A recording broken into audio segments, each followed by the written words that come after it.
Hey, Forrest here. Nothing like getting paid. And with ICCU's mobile app, I can deposit checks or accept Zelle payments so the money hits my account fast. I just wish there was an app for mowing the rest of these lawns. Right now, Lithia Ford of Boise is buying used vehicles. How much you want for the SUV? I don't know. Well, Lithia Ford will give you more than that. How much more? More than you think. I'm not thinking anything. I'm thinking you might get even more than that. See how much more you can get at Lithia Ford of Boise. When it comes to concrete, we've got you covered. RowPaint.com offers custom concrete coating services for your garage, business, warehouse, and more.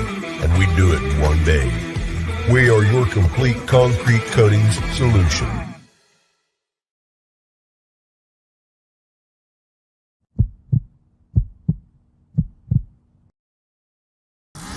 Welcome to the Lithia Ford of Boise pregame show from Bronco Nation News as we get you set for the latest news, insight, and analysis as game time approaches. The BNN pregame show is presented by Lithia Ford of Boise. Check out lithiafordboise.com to view the full inventory of vehicles or check them out at 8853 West Fairview in Boise. Today's broadcast is coming from the Cutwater Spirits Canned Cocktail Studios. Check out one of their more than 30 flavors of pre-mixed premium cocktails at your local gas station or grocery store.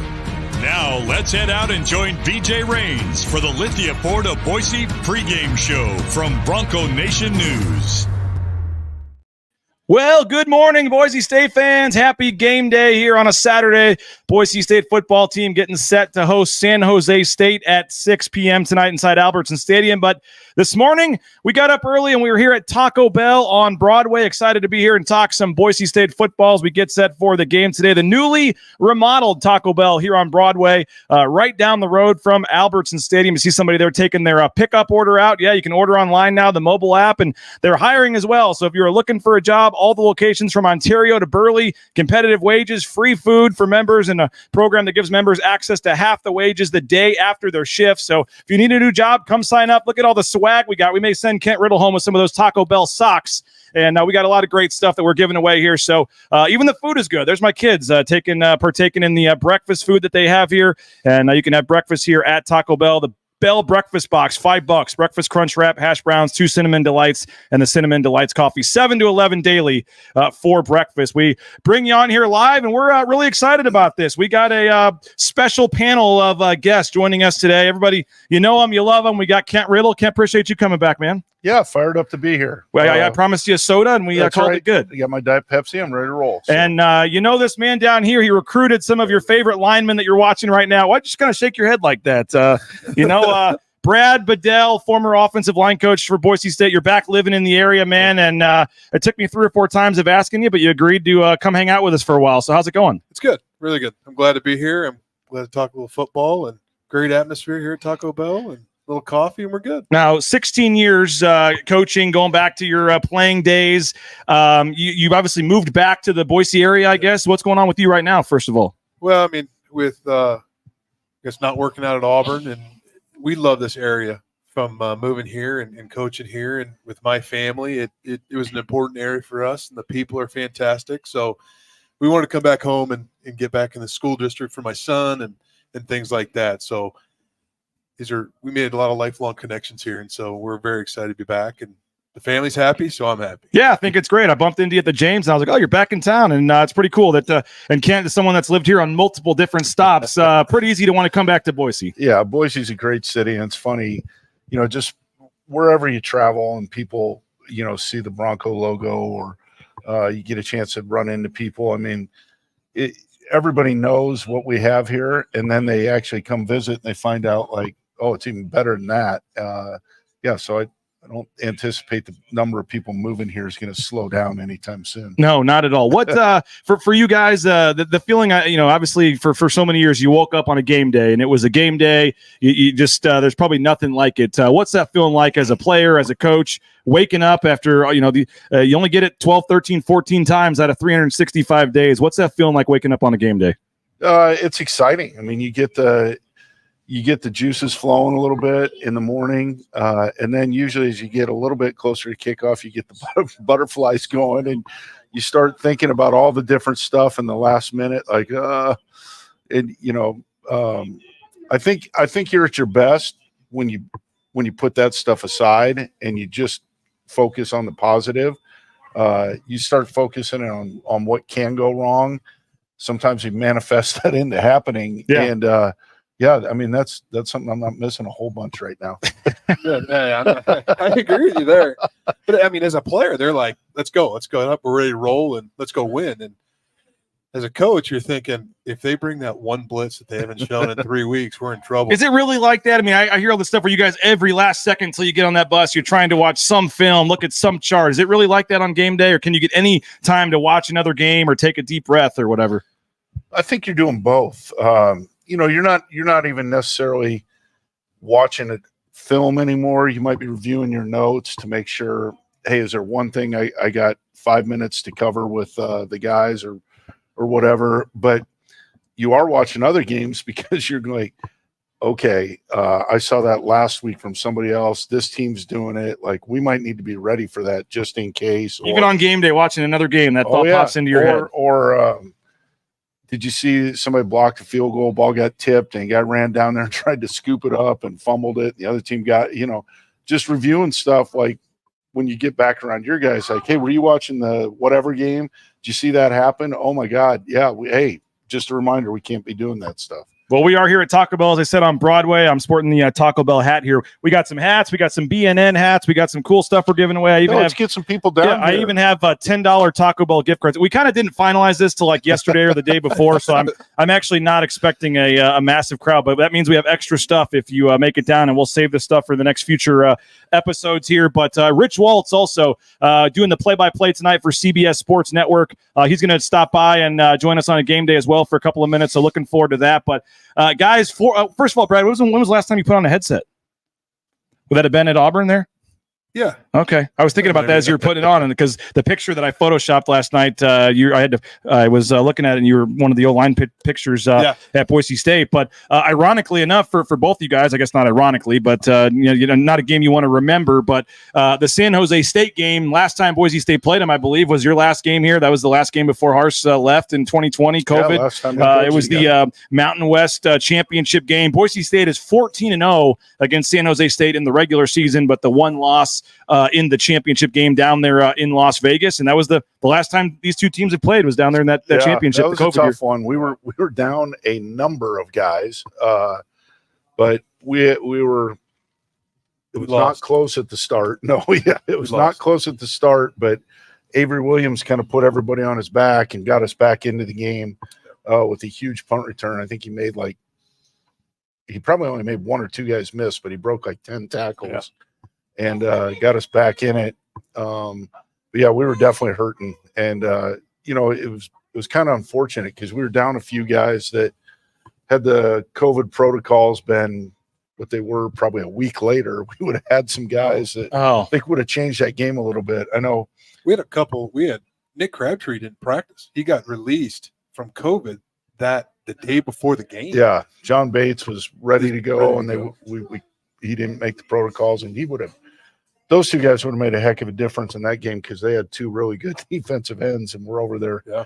The other guys battled and did a good job. I mean, I remember as bad as it was, though, after you mentioned the punt return, I remember thinking, here they come. That was the play they needed. Yeah.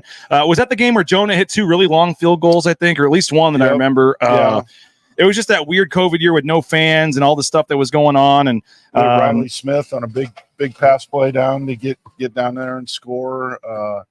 San Jose was based out of Las Vegas. Yeah, if I remember that correctly, they were the home game. That was their home game. Yeah. Well, they moved to Las Vegas for the season because of the California restrictions. Yeah, that was a home game for San Jose there at Sam Boyd Stadium. That was a tough one that we'd like to have back and maybe play on a little bit more even playing field. But hey, it is what it is. You got to compete with what you got. Hey, you got a Boise State shirt on, sir. Did you come up here for the show?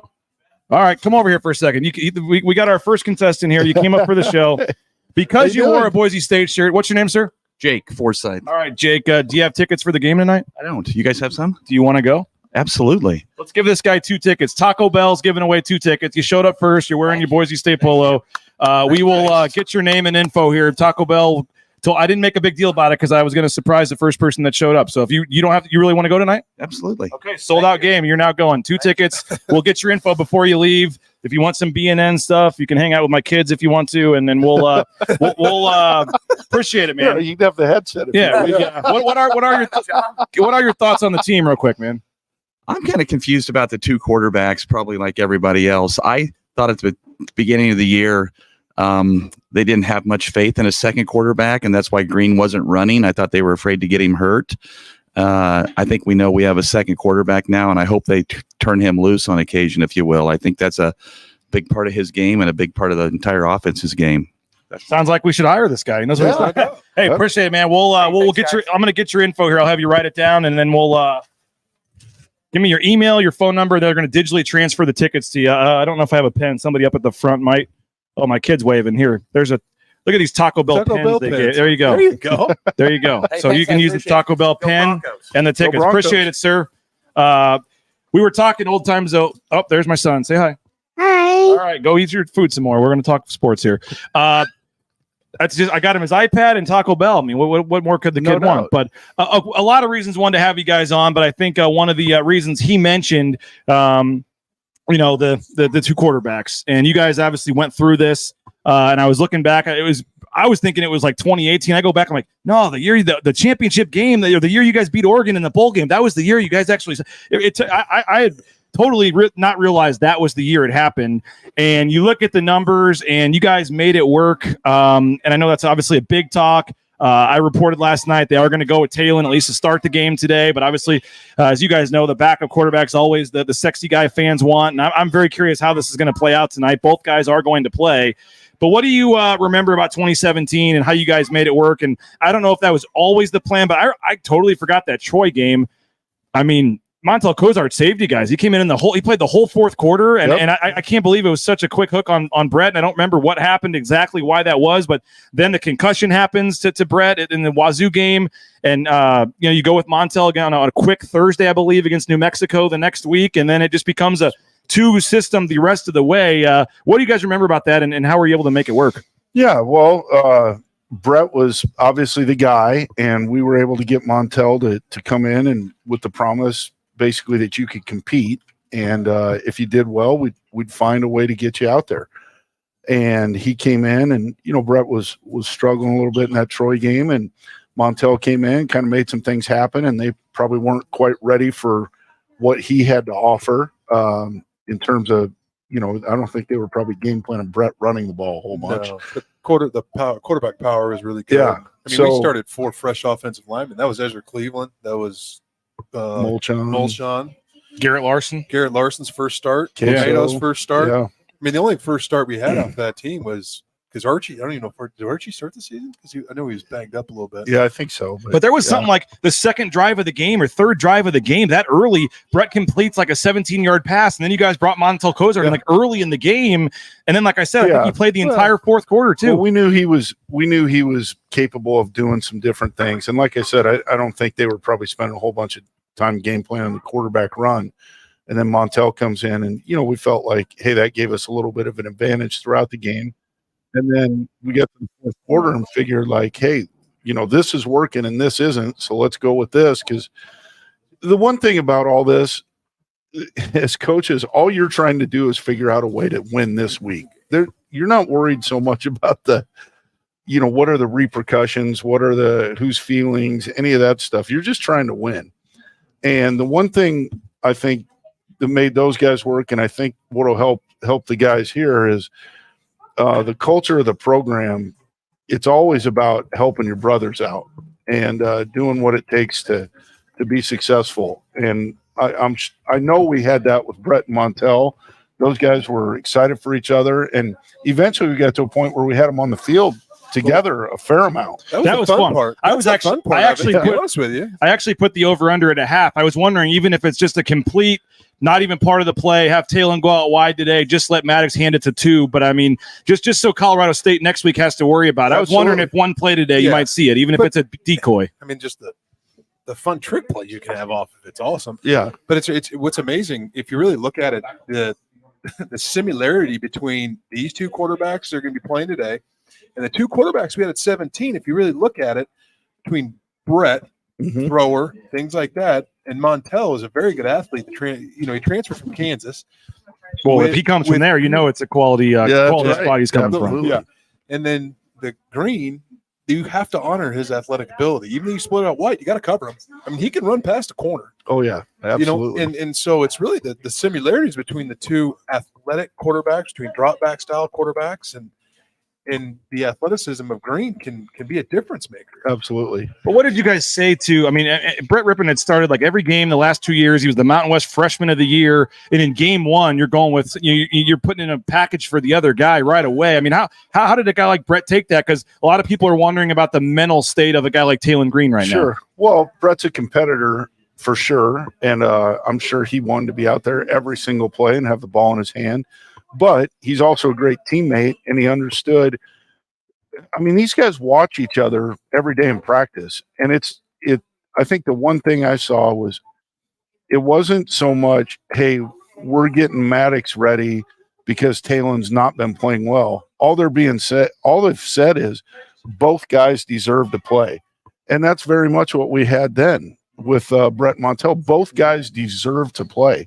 Those guys they're out there competing, and then when they've had the opportunity, they produce. Well, at any other position on the football field, that's not even a debate. You just do it, right? Yep. And well, here, because it's a quarterback, everybody's making a big deal out of it. But at the end of the day, they're just both deserving of playing time, and they'll figure out a way to use them both to the best benefit of the team and putting the best show on offensively today. What do you make of this, Brad? Win the game. I mean, everybody, I've heard things, now with the NIL and feelings. I 100% agree with Rick. You win the game. I mean, as a coach, you're going to put the kids, and it's not just the quarterbacks. We're talking about the wide receivers, the O-line. You're talking about different cadences. Mm-hmm. You're talking about everything. It's if they feel that both quarterbacks on the field are playing in one game, gives them the opportunity to win the game, you have to trust the coaches to do their job. And then you see what happens. Because once the game starts, the plan's intact. And then you're going to see how they're going to be running it, how they're going to use Talon, how they're going to use Max. It's just, I think you go to win the game, and if both of them deserve the right to play, then you deserve the right to play. Only one can be on the field, right, and lead the group. I think you'll see a lot of creativity out of this too, and it'll probably evolve as the season goes. Right. It might not be a ton of it today, maybe what you're saying, some decoy stuff, but I mean, we saw the Saints last week, I think, fake the ball to David Carr or something like that. Mm-hmm. You're going to see some of that stuff as the course of the year goes on, and maybe you will see it today. But I think it gives them an opportunity for some creativity and kind of let the package develop. And you said, Brad, you got to win the game today. You can't worry about feelings and all that. But I mean, there are a lot of fans that say if Maddox Madsen even starts one game here, maybe already taken into his playing time, but if he starts one game, Talon Green's going to be like, I'm going to find this ain't. I can tell this isn't where I want to be. I mean, is that Can you not? Whether he thinks that or not, I mean, can you not? You can't have any. You can't worry about next year, the future seasons at all in your program when you're thinking about these decisions. No, because everything's right now. I mean, the one thing about, if you look at Boise, and Rid mentioned it earlier, it's the culture of the football program. If you really look at the NIL since it started, there hasn't been a mass exodus out of Boise State because these kids they're tight knit. They understand. They understand that watching practice, being around the kids in the summer, and things like that. This wasn't Maddox just didn't show up and decided I woke up yesterday I can throw a football. Mm-hmm. Right? I mean, and so I think the culture of the program and you win. And the players have fun winning, and you rally around winning. And all of a sudden, if you're winning and they go on a streak playing both quarterbacks and they went out, now you're like, okay, we got something here. And then the whole conversation is going to be who's going to be the starting quarterback next year. Well, you let that worry about then.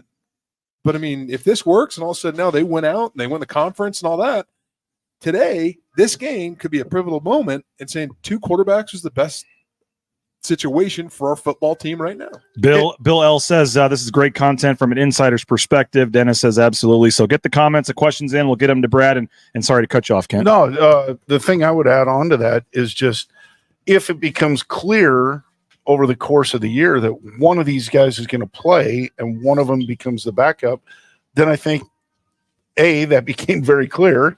And B, then, hey, one of them might leave, but that's college football at this point. Like there aren't a whole bunch of backup quarterbacks that just sit around and be a backup for 4 years anymore. But, so you just figure whether it's Maddox or you'll find somebody else in the portal or wherever else you got to go. You worry about that next year. Yeah, you can't worry about that at all. But I really think that we probably will see 2 quarterbacks because both these guys are great players. They're going to make things happen. They're going to continue to deserve to play. There's going to be games over the course of the year where one guy plays a little bit more than he had been and one guy plays a little bit less than he had been, just because of the nature of one guy's got a hot hand or one guy's, maybe banged up a little bit or whatever the case might be. But it's not going to be 50-50 over the year, and it's not going to be 60-40 every game. Yeah. It's going to bounce around, and it's going to be who fits that week better. And is it they talked about I think it was kind of just to make San Jose worry about it, but they're saying it's not necessarily going to be drive to drive. It could be play to play. But I mean, how do you guys remember how you expected when guys came in? And I imagine a quarterback does. I mean, the play to play thing, unless it's one of these gadget plays or something, I can't imagine a guy on a third on a third down or something. You don't want to be switching out quarterbacks, I assume. But but we did that some back in 17. Yeah. I mean, if it was Montel's series and we came in and it was 3rd and 14 and we knew we wanted whatever play, then Brett was the guy that came in. Now, we weren't necessarily scared to let Montel throw that or anything like that. It just, that play fit better. The flip side was, if it was 3rd and 2 and we wanted to have the threat of quarterback run, even if it was a pass, Montel might bet it in there. Right. If it was 3rd and 3 and we wanted them to think there was no chance in hell Brett Rippon's going to run, then we might have put Brett Rippon in and called quarterback power, and I think it ripped off for 17 yards. Versus Wyoming going into the facility. Because nobody thought we would ever do that. Nobody thought we'd ever run. And in Brett's game, I was like, they're never going to think I'm running quarterback power. Yeah. And Harsh was like, you sure? He's like, yeah. Rip for 17, gets on the 4, we score. Yeah. So in this case, if it's 3rd and 14, and you maybe think Maddox Madsen has a better chance to complete the pass for the first down or the play you want, is that, for him running on the field just for that one play on 3rd and 14 and having to sling it, that's totally doable there? Or yeah, absolutely, it's doable. But I don't think you'll see that be his first play of the game. I think you'd see that maybe after he'd been in the game at some That's point. what I'm hoping is the first play of the game is when we see both guys out there, because they said, they both started, he started, I'd love to see Andy do that just to mess with everybody. And that would be good. But, I also you got to think about this way too. Between the different quarterbacks, you got to think as a defensive coordinator's perspective, when Green's on the field, you got to worry about all 11. Not Maddox, I know he can run, I get all that.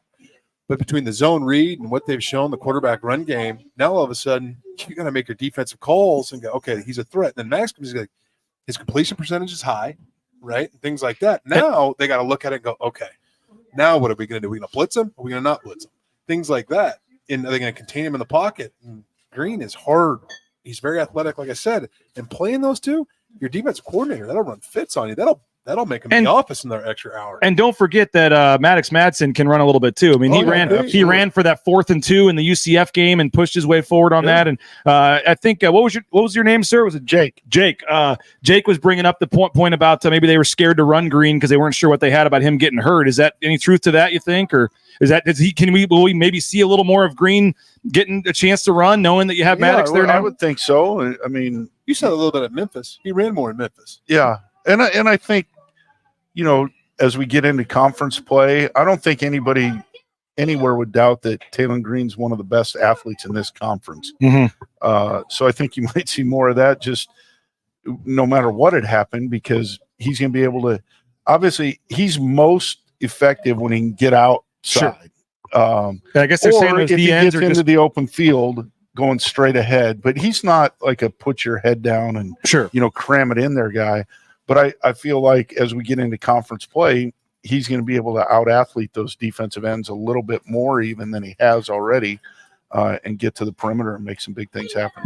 Brad, in terms of the center, going from a 6'7" quarterback or whatever it is to 5'10", it sounds funny, but is there any difference from the center, from the O-line, from the players when it's a different guy back there? They've been snapping to both. Okay. I would just say that, the cadence thing. One can have a little bit more of a drawn out cadence, things like that.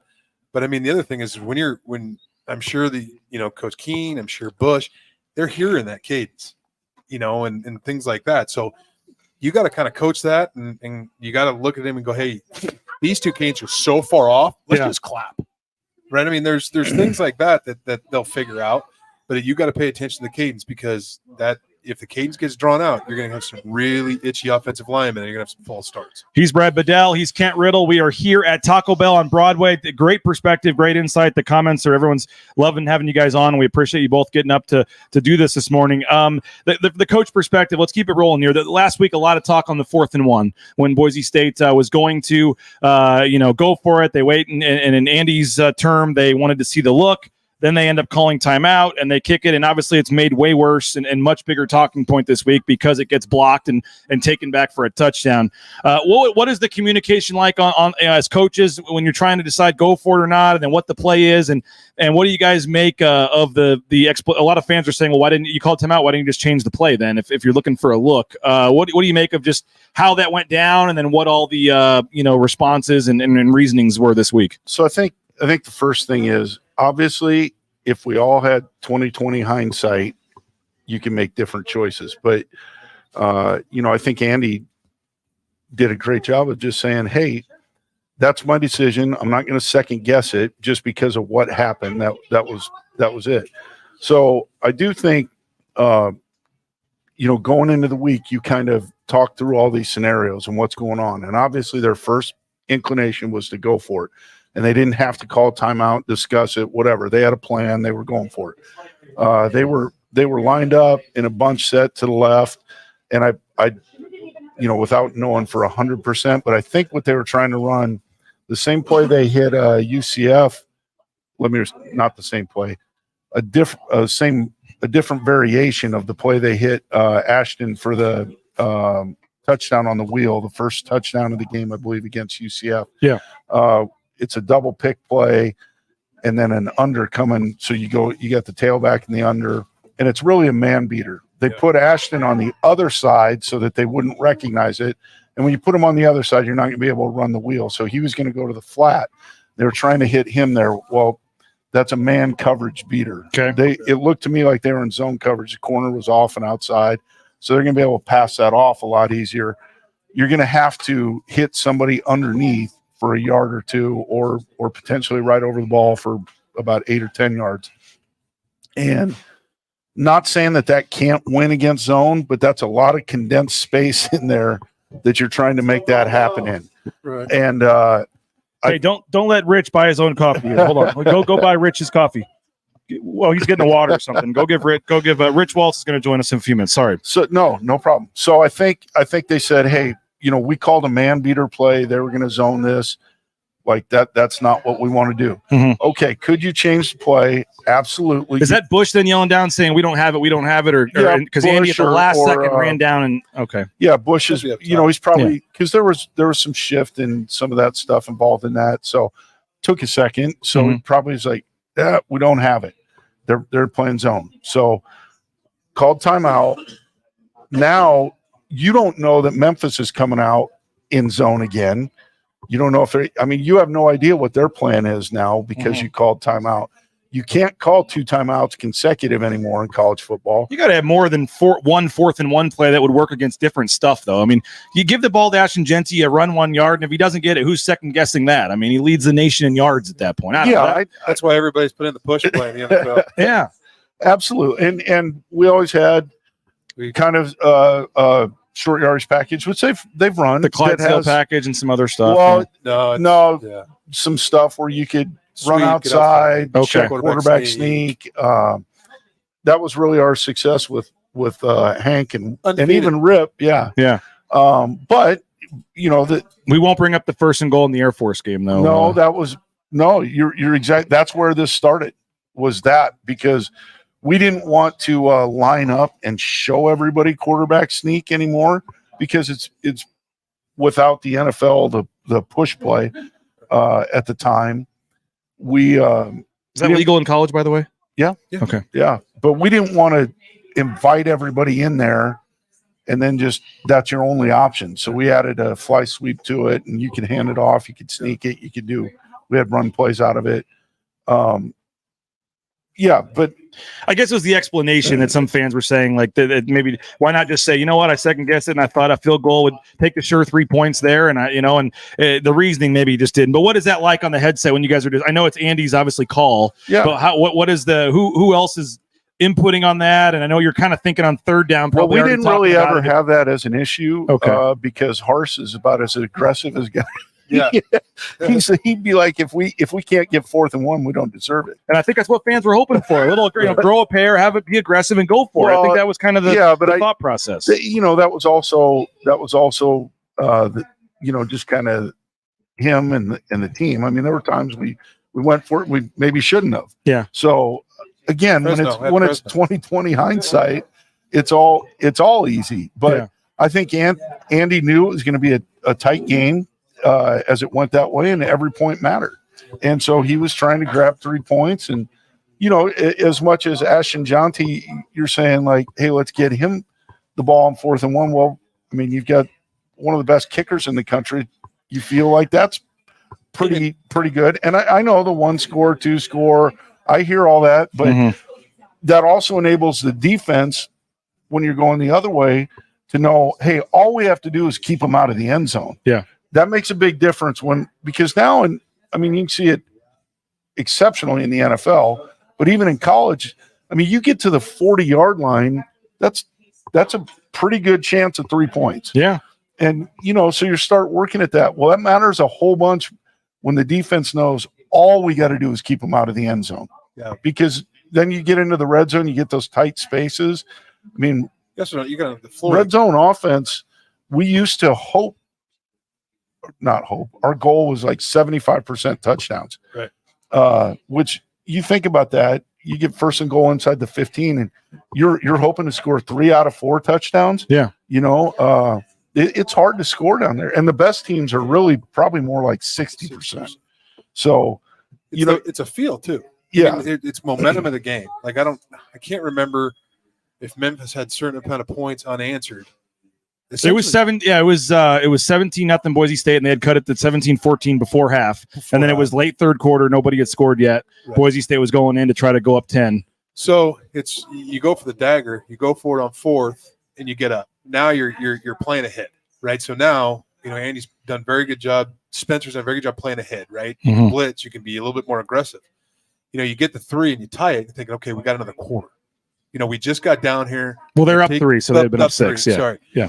So you kick it, and we're in good shape. Okay. Now, I would agree with some people. You go 4th and 1, you get after them and things like that. Every O-line coach is going to want to push it, run the ball there. And I think every offensive coach thinks look at where got it. But look at where your defense is playing too. They haven't scored in a while, and they're going to have somewhat of a decent field to get after it. But at the end of the day, if he makes the kick, conversation's probably not happening. Yeah. Oh, no doubt. No doubt. There's some UC Davis connections with that I want to have you talk to Rich about with Pete and Brad. I'm going to boot you off for like 5 minutes if that's all right. We got 9. Let you drink your coffee. 90-second commercial break. Rich Waltz going to join us right after this. Don't go anywhere. We're here at Taco Bell on the Bronco Nation News pregame show. All Bronco Nation News broadcasts come from the Cutwater Spirits Canned Cocktail Studios. Check out one of their more than 30 flavors of premix premium cocktails at your local gas station or grocery store. Cutwater Spirits, perfect for your next game day tailgate party. Our title sponsor is rowpaint.com. For all your commercial, industrial, residential painting needs, check out rowpaint.com. Don't forget about their concrete coatings. Transform that ugly concrete slab on your back patio in your garage in just one day. Contact rowpaint.com for a free estimate today. The official paint and coatings company of Boise State Athletics, and our title sponsor at Bronco Nation News is rowpaint.com. Idaho Central Credit Union's been helping members achieve financial success for more than 80 years. There's an ICCU branch on almost every corner, but the closest is in your pocket with free eBranch mobile and online banking. See why more than 500,000 members love ICCU and join 1 in 4 Idahoans by making the switch today at ICCU.com. Since 1984, Ridley's Family Markets has prided itself on being a hometown food and drug store that employed value members of the local community. Ridley's Family Markets has 13 locations in the state of Idaho and many more in the surrounding states. Download the new Ridley's app to your smartphone. Get savings up to 40% off at the checkout line and find a location near you at shopridleys.com. Former Bronco Matt Bauscher is once again the #1 ranked realtor in the Treasure Valley. No home is too big or too small for Matt and his team. Let them fulfill all your real estate needs at BauscherRealEstate.com. All right, we are back live here at Taco Bell on Broadway. We got some cool stuff we're passing out. My son, if we can't see him, probably what he's even put on the socks they're passing out here. Can we get high enough? Oh, there we go. Oh, he falls down. There we go. We got the socks on there. We got some more folks that are having coffee back there. Some Boise State fans, it looks like. Appreciate them for stopping by. So, Rich Waltz on a game day, giving us a little bit of your time. You're staying somewhat close, I think, and you drove over. And so we appreciate you. You've had more reviews from, rave reviews from your interview a couple weeks ago than we've had in a long time. So we appreciate you for coming on, man. Come on. He loves doing Boise State games, and then he realizes, I'm going to get a text from BJ about coming on the show every time. So I will say this: the last time I was in a Taco Bell this early was probably a long night in college, right? Where I didn't go to bed, and it was what's for breakfast. Oh, that's funny. Yeah. That's funny. Well, we appreciate you coming by. You guys were reminiscing a little bit. You have some UC Davis connections here. Yeah, I'm a UC Davis guy. I was a shortstop there, and when I was playing baseball, Chris Peterson, Dan Hawkins were playing football for a great coach named Jim Soker, who, his legacy was not only winning all these conference championships and all of that, but he had a ton of assistants, the Mike Bilotis and Hawk and Pete and guys like that have gone on to pretty good lineage. Yeah, pretty good lineage and a very creative football mind, and that's it rubbed off on those two guys especially. So who you were the star quarter or the star shortstop, right, or second base? I was. They were the football. I mean, who was getting more of the ladies back at UC Davis back then? Well, look, to be honest with you, UC Davis was really hard academically. So just staying eligible for me was an accomplishment. It was tough. I would go with Pete probably. I mean, he's the quarterback, right? I was a middle infielder. We were good. We won our league twice. You're in the Hall of Fame. You are part of the '85 team that's in the UC Davis Hall of Fame. I am. So you are a Hall of Famer. And here's the funny part about that. They set that '85 team set an all-time record for home runs, and my home run was the one that broke the record. It was my only one the whole year. I was a line drive, ground ball hitting middle infielder. That was back in the day where put the ball in play, right? If I didn't put the ball in play on the ground or on a line, I wasn't in the lineup because I had an old school head coach, and it was like at my size and speed, it was like you put the ball in play, get on base, and you'll be in the lineup. So speaking of baseball, Kent's a big baseball guy. I'm a big baseball guy. I was looking it up and I said, I was going to ask him about broadcasting. I saw you did Alec Mills no-hitter, and then I keep looking. I said, Anibal Sanchez no-hitter, Henderson Alvarez no-hitter, Roy Halladay perfect game. You've been on the call for some legendary performances. Yeah, look, I mean, you can say it's an accomplishment, but really, you're just lucky to be there, right? You have no hand in. I had no hand in Roy Halladay punching out a bunch of Marlins, right? But it was an incredible ride and fun. I've had 6 of them in Major League Baseball, so I've been really lucky. They got to update They got to update your Wikipedia page. They only show 4. Well, and the Alec Mills one was interesting because that was in COVID, and it was 2020. And the season got shortened. I was supposed to do a bunch of games for Turner that year, but all of that got scotched. They were doing games out of their Atlanta studio, and they couldn't bring anybody in because of the state regulations. So they said, "Look, we can't bring you in. Sorry, you're out of luck." But then they called like in mid-September and said, "Hey, we have we want you to come do this game." It was the Cubs and the Brewers. And I was in a huge studio all by myself because it's COVID, and there's screens in front of me. And Ron Darling was the analyst, and he was in New York with the same setup. Wow, all by himself. So it was really hard to communicate. It was one of the hardest broadcasts I've ever done technically. And we got to like the 6th inning, and Alec Mills is a guy that nobody had heard of, and really haven't heard a whole lot of since. And like at the 6th inning, because you're so locked in at how are we going to do this mechanically, and it started to feel okay. And then 6th inning, you're like, he's throwing a no-hitter. But you can't say it, right? No. Well, that's what I was going to, yeah. But no, I say it. You have to say it. Look, Vin Scully always said, Sandy's throwing a no-hitter. So if it's okay with Vin, it's okay with me. But the thing was, you couldn't see anything except what you were seeing on TV. So in baseball, it's different than any other sport because the director, TV director, and producer, they have to find the shot and follow the ball with different cuts. Whereas football, it's the same game camera. Basketball, same game camera. Hockey, soccer. So when you're calling a no-hitter, the anticipation of ball off bat is that going to be a hit or is that going to be another out? And you have no idea really where anyone's playing. Yeah. Right? So you're following ball off bat. So it gets to the ninth, and you're just on the edge of your seat because you're on national television and you don't want to.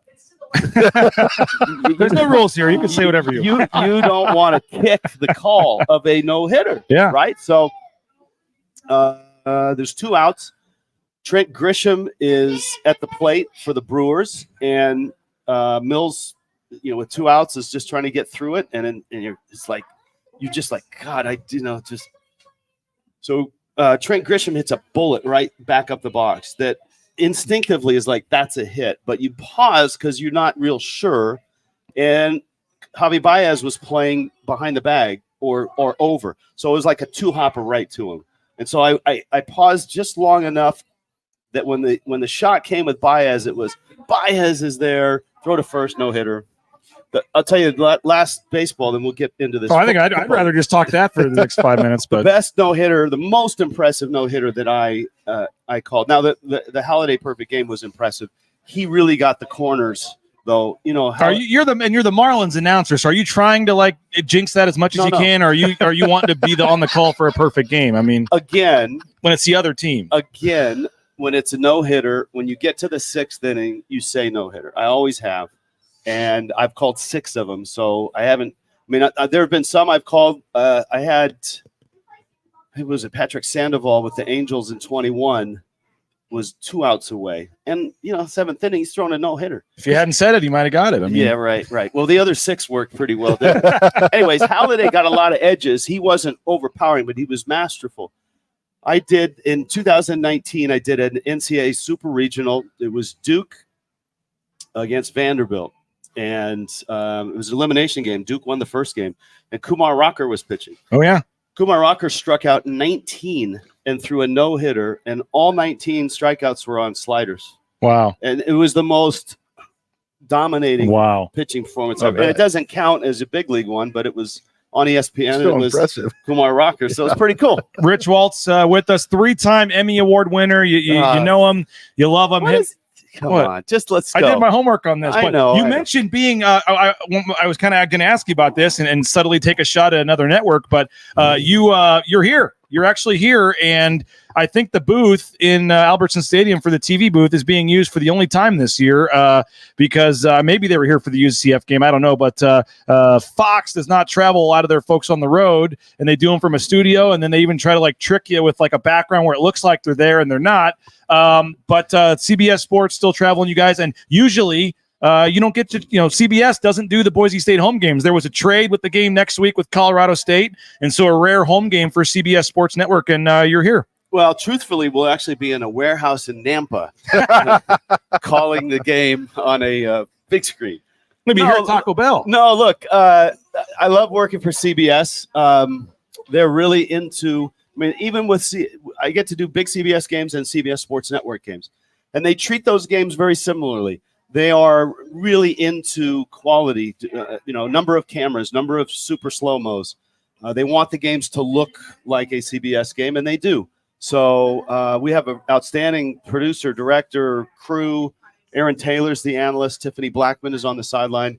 And, yeah, we're here. I did some basketball remotely in 2020 just because you were in your house with a setup in the living room. Yep. And then I did that baseball game for Turner remotely, but man, it's really hard. I feel badly for the announcers, the play-by-play guys, especially to be put in that situation to have to call it. And I know it's, I don't really know the reasoning. It's none of my business, but I'm just happy to be here. Have called some games here and love coming to Boise. So, and maybe doesn't Leon have a scrimmage? They do, 3:30. 3:30. So I may go in and say hello. There you go. And maybe and they have a big CBS game coming up against Yes. San Diego State. I don't know if you got your basketball schedule No, yet, but that's where the basketball program has gotten to, that they're having a big CBS game for basketball hosting San Diego State in January. So maybe we'll see you back for that. I hope so. What we see your board there, and yeah, last time I was peeking at your board, you hid it from me because there was some stuff on there I wasn't supposed to see about some injuries and stuff a couple weeks ago. Not as many X's on the board today, which I think is a good sign. But what do you make? You did the San Diego State game, and we talked before that game, and obviously Boise State was able to pull it out and then lost at Memphis last week. But we're 2 weeks later here, the 2-3 Broncos, a lot of uneasiness amongst the fan base with the quarterbacks and everything else going on. What are you looking at? Where are you at? When I look at Boise State as a whole, it's really hard to get a gauge on how good are the Broncos and where are they falling short. To me, they're falling short in the margins. And what I mean by that is there's little plays that don't seem like big plays that turn into big plays when you get to an end of a UCF game or you get to the end of the Memphis game. It's the inability to punch it in early from the one. No one talks about that one where the defensive lineman Michael Callahan drops the pass and then they that one true, but I mean the downs leading up to that throw, which was a great call. I mean, I give Bush Hamden a tremendous amount of respect. That's a gutsy call, and it was the right call. And Talon slipped on that. If he hadn't slipped, the ball would have been there earlier. And Memphis's strength was their front seven, and the inability to punch in at 4th and 1 is one of those. Third down stops.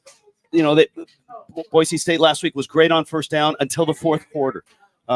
Against San Diego State, they gave up a lot of 3rd and longs. Those are margins. It's not those aren't big plays, but those little things add up. And I think the Broncos need to clean that up.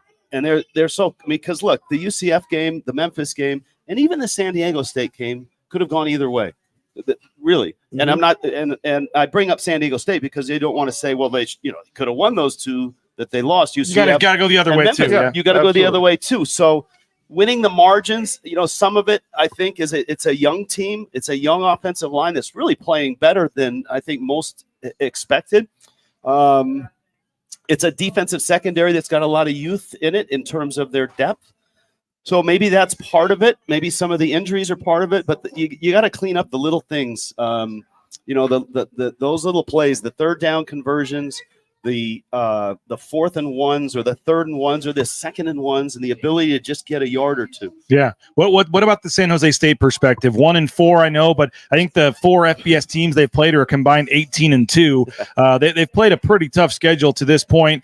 Boise State played against Cordero back in 2020. I was going to ask Ken about this when we finish up the show here in a few minutes, but just your thoughts and for Boise State fans watching. By the way, some fans are loving they said your true fandom's coming out with the orange polo there, so we don't let the San Jose State fans see that, I guess. But for Boise State fans, what should they know? Thoughts on San Jose State? This is a really difficult defense or offense to defend. Cordero makes it that way. You think back to 2020 when Nick Starkel was their guy. Starkel was essentially a pocket passer. He wasn't real mobile. Cordero can really hurt you with his legs. And his arm. He doesn't have the same type of receivers he had last year when they ended up going to a bowl game. Actually, they came up here and played in the bowl game up here on the blue. They lost their top 4 receivers from last year. 3 were either graduated or transferred, and one of them is hurt, Justin Lockhart. So they got a really good quarterback, and they are a better running team than they've shown. They've been buried in their games. I mean, look, they played USC at the Coliseum. We all know how good they are. Oregon State is really good. In both of those games, they were down early and didn't get to their run game. So they threw it more than they wanted to. And when you're throwing in not desperation, but in, trying to keep up, your whole game plan changes. Kyrie Robinson is their running back. They can run the football. Yardage per carry, they're one of the best in the Mountain West, but they're just not. They haven't been in a position to really run it. And the Air Force game, I watched the Air Force game prepping for my Air Force game of last week. And the Air Force game, they just got buried and they never got the football. There was one part of that game. That's how it goes when we play against Air Force, right? No doubt. From the end of the second to the early fourth, Air Force ran 40 plays. San Jose State ran 4. And literally, San Jose State played a really good first half against Air Force. Was up by 10, I believe, in that game against Air Force, and had everything rolling. But Air Force, those middle 8 minutes, the end of the first half and the beginning of the second half, especially if Air Force gets the ball, those are deadly because they'll strangle you on the end of that second quarter with a touchdown drive, and they'll get the ball and they'll have a 9-minute touchdown drive to start it. And your offense hasn't been on the field for over an hour. Yeah. Wow. And they're built that way. That's what they're trying to do. So if you want a scouting report, they're much better than 1-4. They're not as dynamic on the outside. I mean, Nick Nash was a quarterback and is now their leading wide receiver. He's got 25 catches. He's athletic and he's good. Cordero's legs would be probably, to me, if I'm a Boise State fan or a defensive coordinator or a defensive coach, Cordero's legs to me are the things that I'd be worried about tonight. Him getting out of the pocket and on a 3rd down and 8 and going for 15 yards and keeping drives alive. When he was playing at Hawaii against Boise State in 2020, he had 90 rushing yards in that game on 18 rushes. So yeah, he definitely can. Even in the championship game in 19, he was playing for Hawaii. That's right. Yeah, he got in there. Yep. And the other thing they've got is they're not one but 2 really good tight ends, Dominic Mazzotti and Sam Olson. They're 3 tight ends, and most of it is Mazzotti and Olson have caught 24 balls combined this year, which is a large amount. And they are a better team, it feels like, when they go 2 tight ends, a better passing team, which is weird because you think 2 tight ends at 12 personnel, you're going to run the ball. But when their 2 tight ends are in the football game, they're really difficult to defend because if you get matched up with a smaller safety or a nickel on one of the big tight ends, and they're both big, that can be trouble. Any final thoughts, Kent? You got a question for our man here, or no? I mean, I don't want to take too much of your time, but it's great. It's great insight here. Hey, anytime. Brent Brennan's always done a good job coaching the pass game. Yeah. Really wherever he's at. So some didn't think he would still be there. I mean, his dad played there, and his mom was a cheerleader there, so he has that connection, and there's a great deal of pride in him. And look. He has done an incredible job. His first 2 years, they were 3-22. His last, since then, they're 25-24. That's the hardest job, no question, in the Mountain West. 25-24 in San Jose. And he also helped build their new football facility, the weight room, the training center, and all of that. Which to get that done at San Jose State is not a minor miracle, but a legit miracle. And he loves to throw it. I mean, they throw it like 60% of the time, and they run it, but obviously 40 at that point. Yeah, they're going to need to establish the running game, I think, to stay in the game early and not fall behind the chains and fall behind on the scoreboard as they've done in like 3 of those 4 losses. That'll be the big key, I think, is if Boise State can jump out on offense and put a couple drives together, maybe get a turnover, and all of a sudden you're looking at, being up 2 touchdowns, 3 touchdowns. They only have 3 turnovers though on offense. Yeah, you're right. That's what I'm saying. They're always going to be with Brent. They're always going to be efficient in the pass game. Look also, if you're watching the game or if you're at the stadium and all of that, look for the hidden yardage stuff with the kicking game because Boise State, I think, has a huge advantage, especially with their punter, the Aussie. Yeah. We actually went to practice yesterday morning, Aaron Taylor and Tiffany and I, and I'm telling you, watching him punt was like that was fun. The ball just comes off his foot. It sounds different. It looks different. He has the ability to put it where he wants, flip it if he wants it to check up. That's a huge weapon and a huge hidden yardage. And San Jose State does not have that type of talent at both the punter and the place kicker. Oh, you got a former special teams coach here. His eyes light up when you start talking about the punter and tight ends as well. I saw you getting excited about. Rich, thanks so much for your time, man. For seriously on game day for coming down here.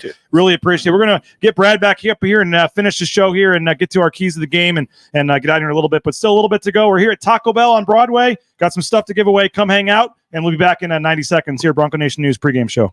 Bronco Nation News is sponsored by Tommy Alquist and Ball Ventures Alquist, Idaho's premier commercial real estate development company. BVA projects specialize in office, retail, flex, medical, and industrial spaces located at some of the most strategic and visible locations in the valley. Need a developer? Looking for new space? Think BVA. At BVA, we are Idaho's developer. The Nicolason family and SON Management have proudly been operating Taco Bell restaurants in and around the Treasure Valley since 1969. One of the first to make a 7-figure donation to the Lyle Smith Society, they've also stepped up their support of Boise State athletics with the Taco Bell men's and women's basketball endowed scholarships. The Nicolason family and SON Management have committed at least $310,000 by 2026. Get more information on their financial support of Boise State athletics and find information on applying to work at Taco Bell at TacoBellWorks.com. Lithia Ford of Boise is a proud supporter of Boise State athletics and the official car and truck of the Broncos. Lithia Ford of Boise supports Bronco student athletes through NIL deals, including providing Ford vehicles to Taylon Green and Riley Smith from the football team and Paige Barsh from the volleyball team. Rain's family purchased our F-150 from Lithia Ford. Couldn't be happier with the purchase. Check out the all-electric F-150 Lightning or the electric Mustang Mach-E at Lithia Ford, and make sure to check out their full inventory of vehicles at LithiaFordBoise.com. The Blue and Orange Store is the perfect spot to get all your gear for your next Bronco game. The Blue and Orange Store has official Nike apparel, including jerseys, shirts, sweatshirts, jackets, hats, and more. Wear what the Broncos wear and get it at the Blue and Orange Store, the second floor of the Boise Town Square Mall, or get free shipping on a $40 order online at theblueandorangestore.com.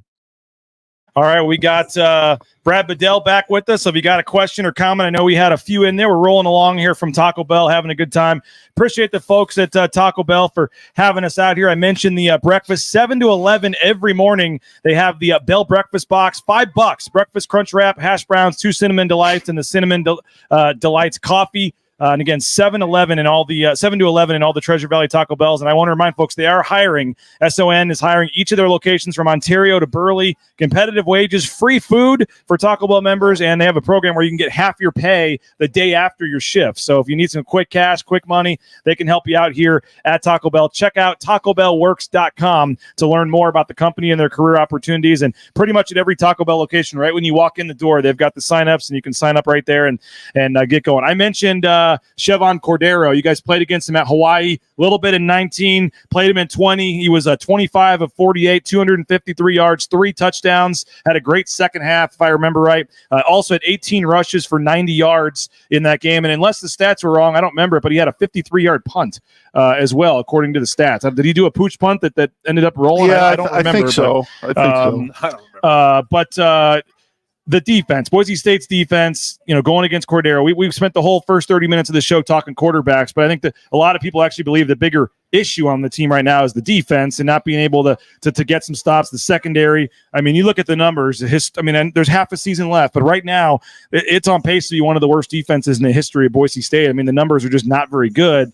What do you make, I guess, about the defense and going up against Cordero? And I mentioned San Jose State only has 3 turnovers on offense all season, so you can't count on that. But certainly a turnover or 2 would be nice. And for all the eyes are going to be on the quarterbacks tonight, if Boise State's going to win this game, they probably need to play well defensively. Yeah, I mean, let's be honest, that's a key to every game, right? I mean, no, seriously, turnovers, stop the run the football, and convert in the red zone. If you do that, you're going to win, 99%? I mean, something like that.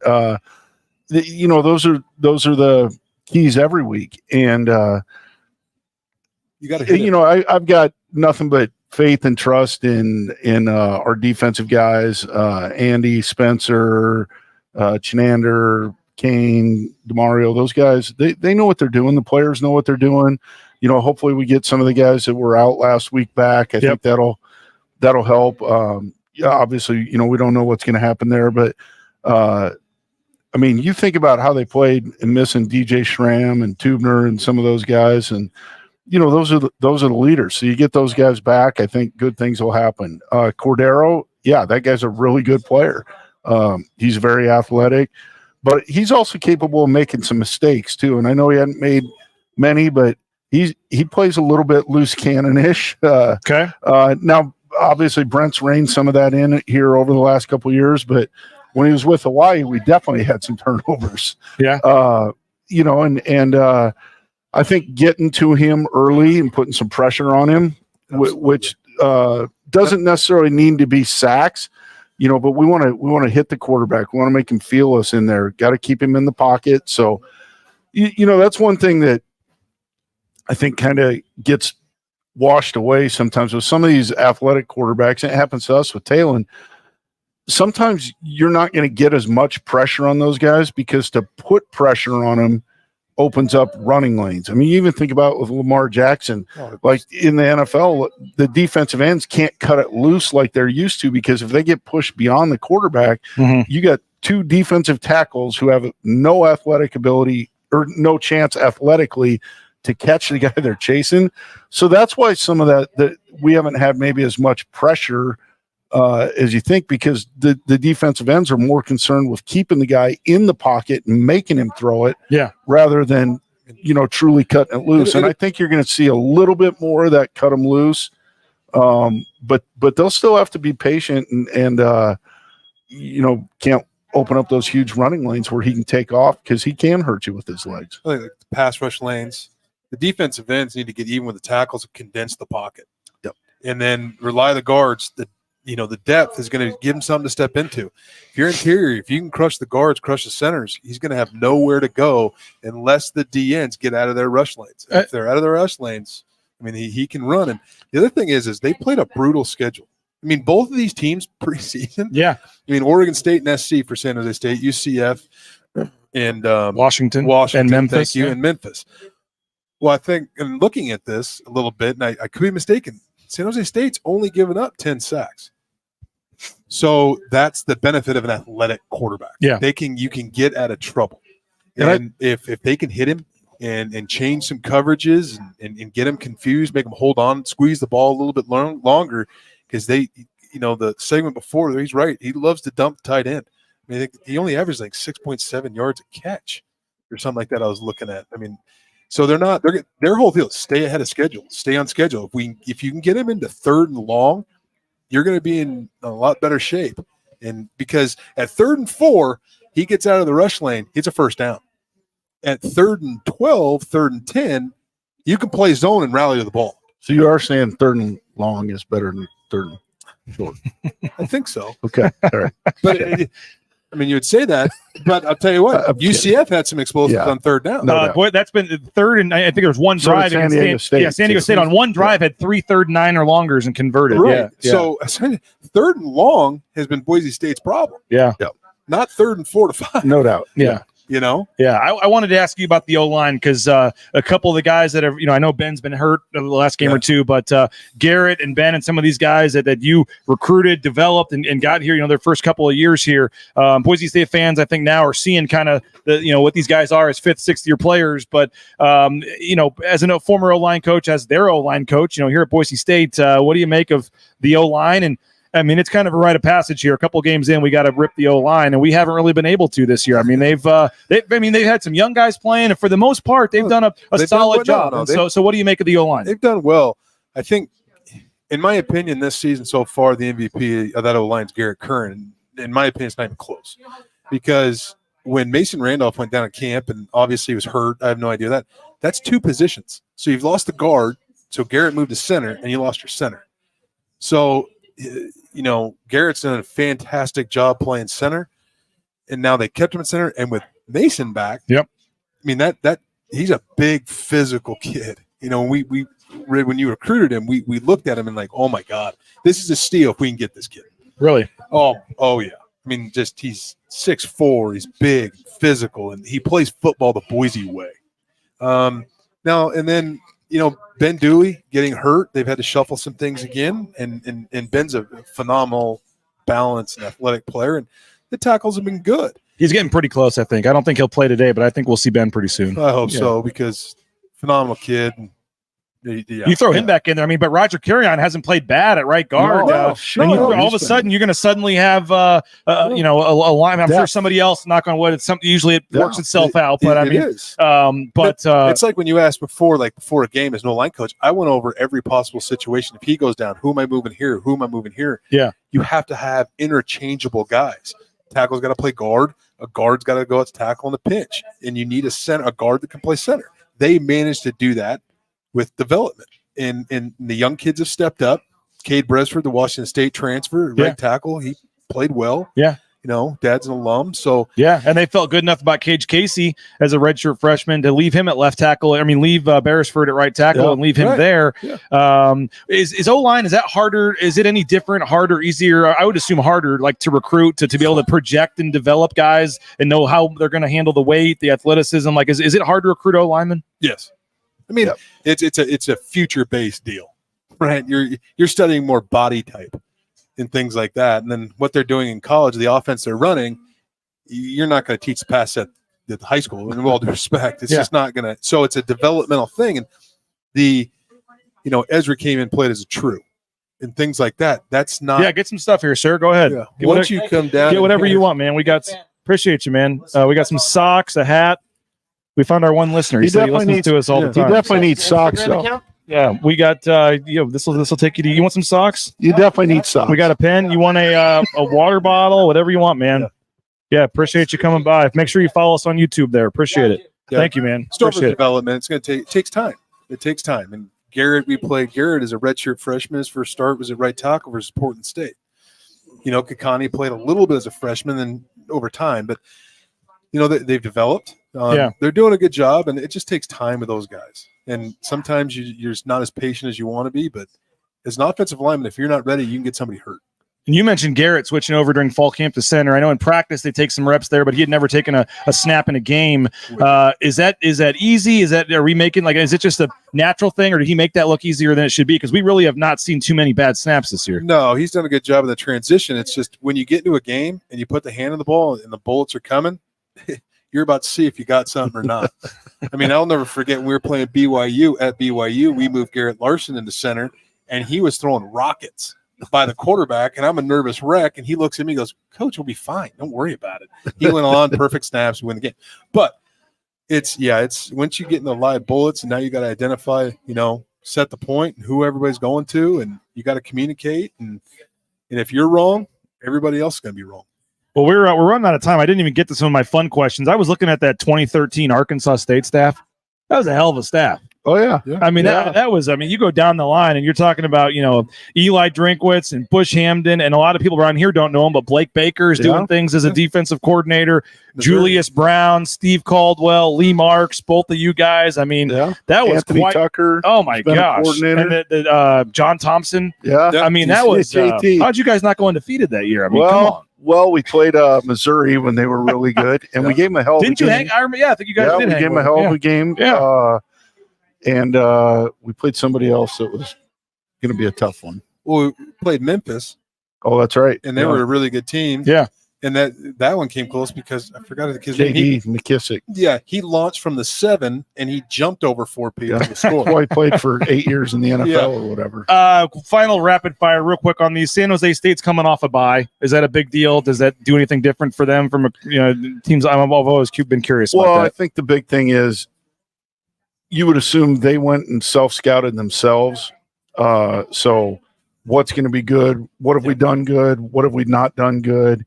So there's going to be a little bit of change in tendencies because they're going to be aware of some of their tendencies. Okay. They'll have some stuff to break it, but overall, no, not really. I mean, they're going to do. I would say the aches and pains are gone. I think that's a big one. I mean, you go into game in and game out. Mm-hmm. You haven't been healthy since August. Yeah. Right. You're gonna feel it. Now the aches and pains are gone, and I agree with Rid.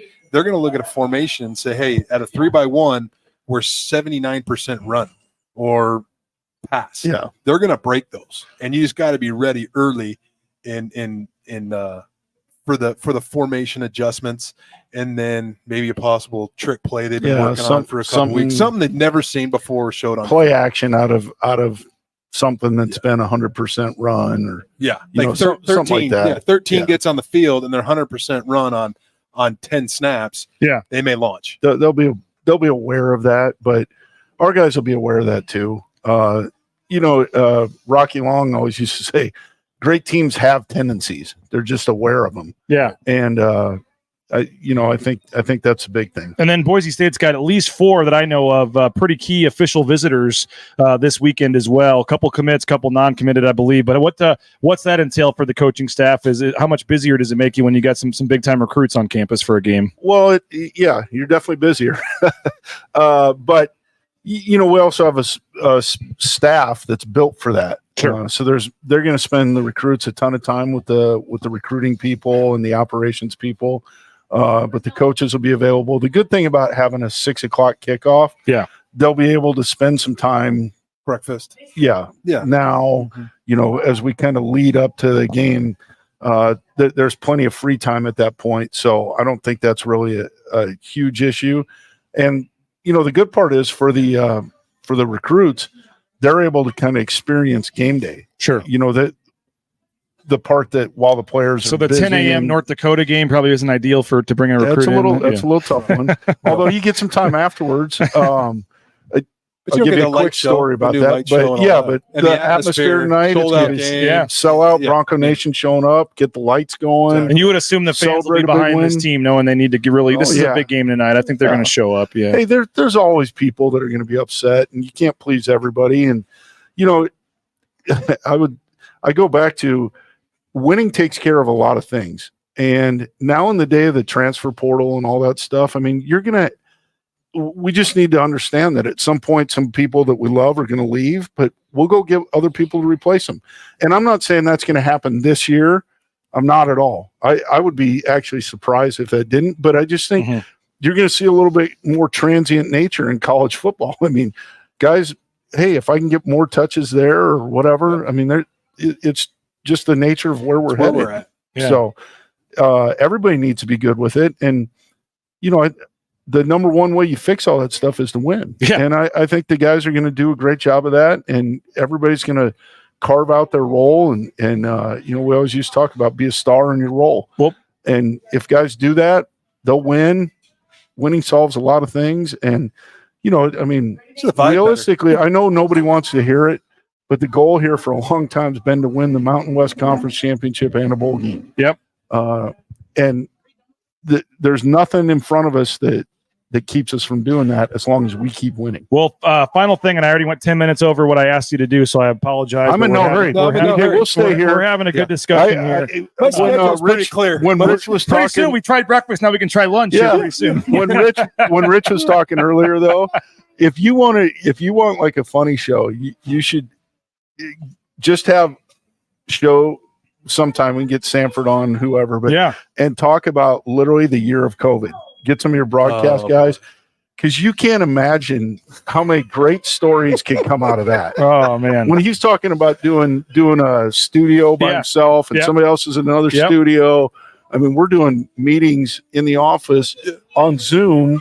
We have the door closed, but everybody's like, you could knock on walls and communicate, or you could get on Zoom, but we couldn't go. I mean, there's just some bizarre stuff. Or he's not playing.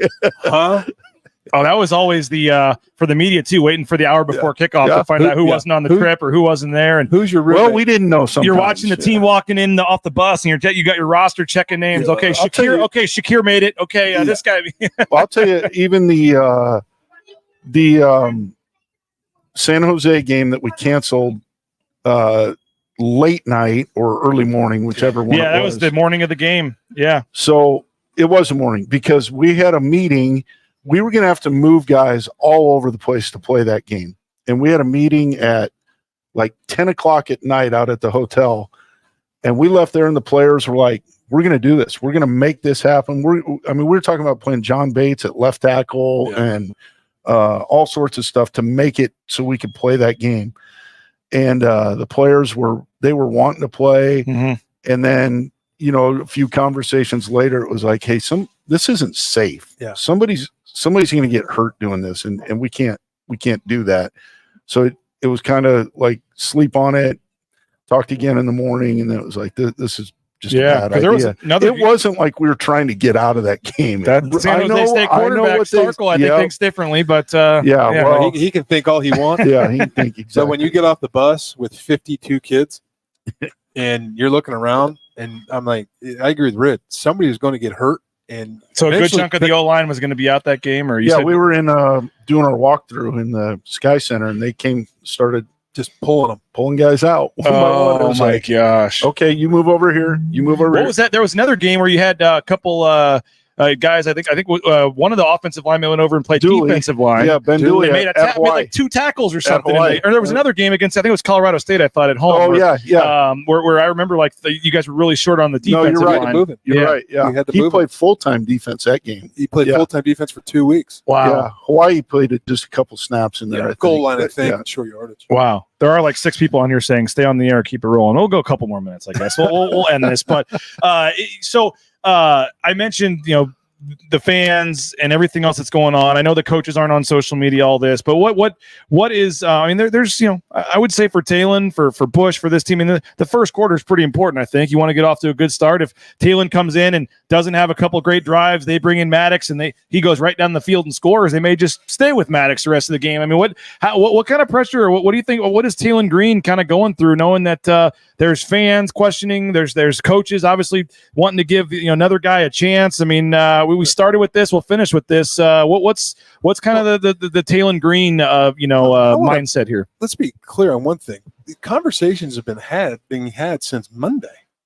I mean, this isn't like, hey, we're going to throw you in. We feel it's good to throw you in. I mean, I wouldn't be surprised if you saw Maddox in the 3rd or 4th series. So that's being communicated. So Talon knows exactly what's happening. Maddox knows what's happening.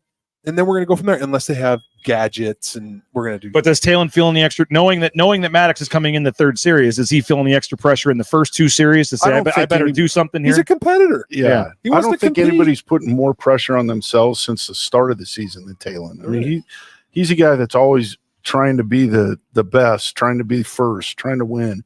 So I don't think anybody's putting more pressure on himself than he's already. I don't think he's going to put any more than he's already put on himself. Yeah. And how important is that initial script with Bush too, trying to get some things that they know get Talon some confidence, do some things that he does well? I mean, how important is that? Huge deal. But I think you've seen that the last couple of weeks. I mean, the first pass has generally been kind of out in the flat, whether it's a bubble screen or a now screen or something to Ashton over there. I mean, they're trying to get him going. I would assume, we'd probably see him run pretty early in the game. Sometimes just taking a hit releases some of that pressure. Get the run or I mean, you want to release the pressure. I mean, if he goes 70 down the sideline, then we're feeling pretty good about everything. That helps. Yeah. And hand the ball off. Yeah. Hand the ball off. A strong running game is going to be both their quarterbacks' best friend. And I have no idea what's going on with George, but I would assume he's probably getting closer. Yeah, I would say maybe next week, but with the bye after that, they may wait till after the bye. But my understanding is George is getting closer too, but I wouldn't expect him today. Yeah.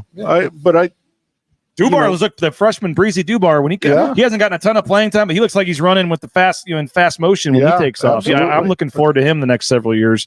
If you can get the extra guy in the box, now you can start running some play action and throwing some shots. But if they think if they can stop the run in a 2 shell, cover 2 or cover 4, it's gonna be the quarterbacks are gonna have to take the game over somehow, right? But if you're running the ball and you get them to cover 1, you get a safety down in the box, play action, move to the pocket, you're gonna see some explosive plays. And I would almost guess, I mean, when Talon's in there for sure, I mean, they're all going to be 9-man spacing. Yeah. Some version of quarters, cover 2, because you got to account for him in the run game. Yeah. So that should give you a chance to take some shots down the field. There's no doubt. I think you probably see that at some point. If you complete them, they're going to be on their heels. Either of you worried about Boise State winning this game, or do you guys feel they'll come out and play well tonight, or how are you feeling about the game? The Broncos always play best when their back's against the wall, and I promise you, there's a sense of urgency there. Offense, defense, special teams. So I anticipate they're going to play their butts off, and I feel very good about tonight. I agree. I think they're going to come out and play physical brand of football, and it's on the blue, sold out. The kids are going to have to not pay attention to the light show after the first score. Yeah, I'm looking forward to that. That's going to be pretty cool. It'll be awesome. It's really cool. More and more schools are now doing that, and I guess they got the new scoreboard and all that stuff, and I guess you got to do that. It's but really cool. Yeah. Brad, I'll save these questions till next time. I had a couple Brett Favre questions for you. I had some NFL, 40 NFL career games that you played in. Was it 4 starts, I believe? Yeah. And so I wanted to, we had way too much I knew, but I'll save those for hopefully we can get you on to come back again. But seriously, appreciate you guys both for doing this and for hanging out. I'll hook you up if you want some lunch on the way out the door. We got a comp here thanks to our friends at Taco Bell. So appreciate those folks that came by. We'll do a little more promotion for the next time. Kent, in about 9 hours, we'll do the post-game show over at the James. Looking forward to that. I was talking to Barry yesterday, and should be a nice evening. So looking forward to the post-game show on the James, and hopefully the stadium will be lit up blue in the background. Absolutely. And which is going to be the new tradition for the wins, and hopefully it'll be we haven't had too many of the. It's 2 and 3, so we've had only 2 of 5 games here. We've had a positive fan base after the game. So, and one of them you missed because you locked your keys in your car or whatever. So we've only had one post game positive post game. It's nothing like getting the call from your wife, like, "Hey, did you leave Twin Falls with my keys?" Yeah, I did. Where are you on that one? It's not like I've never done it before. I was going to say something else. We love you, Cameron, but no. Well, we'll do the post-game show, so if you're going to the game tonight, or if not, just be prepared post-game, and we may try out something new, Kent. If they win tonight, we may try to start a little earlier. I may let my intern go do the post-game interviews so we can start a little earlier and get done a little earlier if that works for you. So we will be following us on social media. If you subscribe on YouTube, you can turn on that notification button. Then you'll know when we go live regardless of the time. But YouTube, Facebook, Twitter for the Lithia Florida Boise post-game show coming up tonight after the game. So thanks again, Taco Bell. 36 Taco Bell restaurants in Idaho and Oregon that SON Management, family, locally owned business going back to 1969 with the Nicolason family, and they've stepped up as a major sponsor here of BNN, and so we appreciate them. They actually fund the men's and women's basketball scholarships with the Endowed Scholarship Fund and some of the other things they're doing, so they're donating a lot of money to Boise State, donating a lot of money in the community and helping us out here at Bronco Nation News. So whether it's breakfast, lunch, dinner, as Rich Waltz said, way too early in the morning or late night, make Taco Bell the spot. So appreciate you guys again. Thanks to all the comments. Thanks to everybody for checking us out. And we will talk to you post-game. Maybe we'll see you at the basketball scrimmage, 3:30, Extra Mile Arena. The basketball team, they're supposed to maybe the Leon Rice's best team ever this year, and so they're going to scrimmage for the fans as they look for their the highlights from the summer trip were awesome. They're trying to make the NCAA tournament for the 3rd straight year, which would be the first time in program history, and they got probably the preseason player of the year in Tyson Degenhardt. So if you're coming down early, don't want to mess with traffic, 3:30 is the basketball scrimmage. We'll have some highlights of that on social media, and then the game, obviously, BroncoNationNews.com, and then the post-game show over from the James. So thanks, everybody, for checking us out. Have a great rest of your day. Big KU game today against UCF, by the way. I'm going to try to sneak in a little bit of that between my kids' baseball game and coming back down. But Plumlee's coming back. He's for the back first time and since on the blue, and the KU quarterback's out again. So we're not ideal, but we'll see what happens. Good fun day of watching football. We'll talk to you later. Thanks again, Bronco Nation News, live from Taco Bell here on Broadway. We'll talk to you later, BroncoNationNews.com.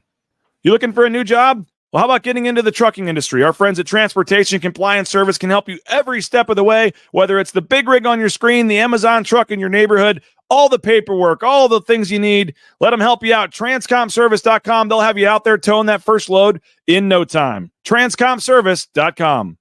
United Commercial Insurance makes business insurance easy. They can write business policy insurance in 44 states around the country. UnitedCommercialInsurance.com. Give them a call, 229-8222. Bronco Nation News, a proud client of United Commercial Insurance. We highly recommend you do as well at UnitedCommercialInsurance.com. The Raines family is happy to have made the switch to Boise Dentistry Co. Highly recommend you do as well. Dr. Miner and his staff, full family dentistry for the whole family. They make it an enjoyable experience to go to the dentist, and we highly recommend you check them out. 5 locations in the Treasure Valley. You may think you're happy with your dentist. You'll be even happier if you make the switch to Dr. Miner and Company. Check them out online, BoiseDentistryCo.com. The pounds continue to fall off, and it's thanks to Dave and our friends over at Lean Feast. Check them out, leanfeast.com/Meridian. Full customizable meal prep. You want to go into the store, pick out your meals individually. That's great. It's right there on Eagle Road in Meridian. Or you can do it all online at leanfeast.com/Meridian, and they'll deliver it to you. 208-487-5782. They're feeding the football team, the basketball team, Taylon Green, Ashton Genty, Tyson Degenhardt, and more. Check them out. Lean Feast, leanfeast.com/Meridian. Still time to get that fall round of golf in, and you need to do it at Timberstone Golf Course out in Caldwell. Book a tee time at playtimberstone.com. The best greens in the valley, new technology, new golf carts, friendly environment, fun, challenging course. Check them out, Timberstone Golf Course. Book your tee time today, and I'll see you out there. Playtimberstone.com.